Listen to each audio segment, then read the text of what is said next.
దేశవ్యాప్త సార్వత్రిక సమ్మె నేపథ్యంలో గురువారం రాజంపేటలో ఏఐటీయూసీ, సిఐటియు ఆధ్వర్యంలో ఆర్ఎండ్బి బంగ్లా నుండి పాత బస్టాండ్ వరకు భారీ ర్యాలీ నిర్వహించారు.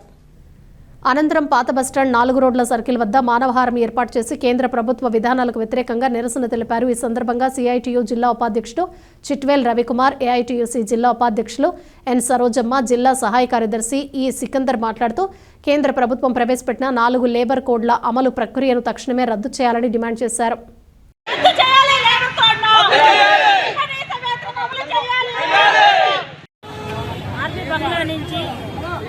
పాత బస్టాండ్ వరకు కూడా ర్యాలీగా వచ్చాము. కేంద్ర కార్మిక సంఘాలన్నీ కూడా ఏకమయ్యి ఒక తాటిపైన ఈ రోజు రావడం జరిగింది.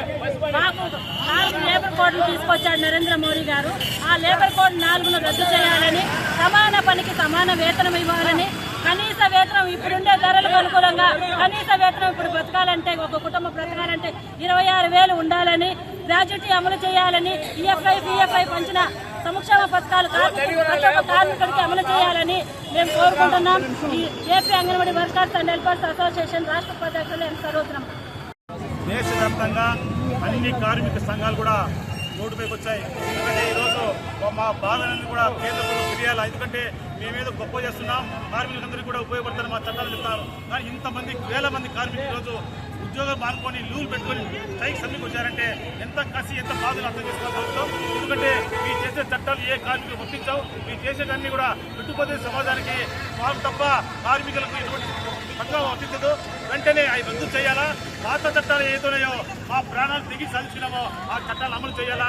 ఈ తెచ్చే చట్టాలు ఇప్పటికీ చేయమని చెప్పి మేము డిమాండ్ చేస్తున్నాం. దాంతోపాటు కనీస వేతనం అమలు చేయమంటే కనీస అమలు చేయడం లేదు. పెట్టుబడిదారికి అబ్బానికి తప్ప ఈ లోపల ఇండియాలో ఉన్న ఏ కార్మికులు కూడా ఈ చట్టాలు అమలు చేయని చెప్పి డిమాండ్ చేస్తున్నాం. వీటిని అమలు చేయకపోతే మటుకు పెద్ద ఎత్తున ఉద్యమాలు చేద్దామని చెప్పి కేంద్ర ప్రభుత్వం హెచ్చరిస్తున్నాం.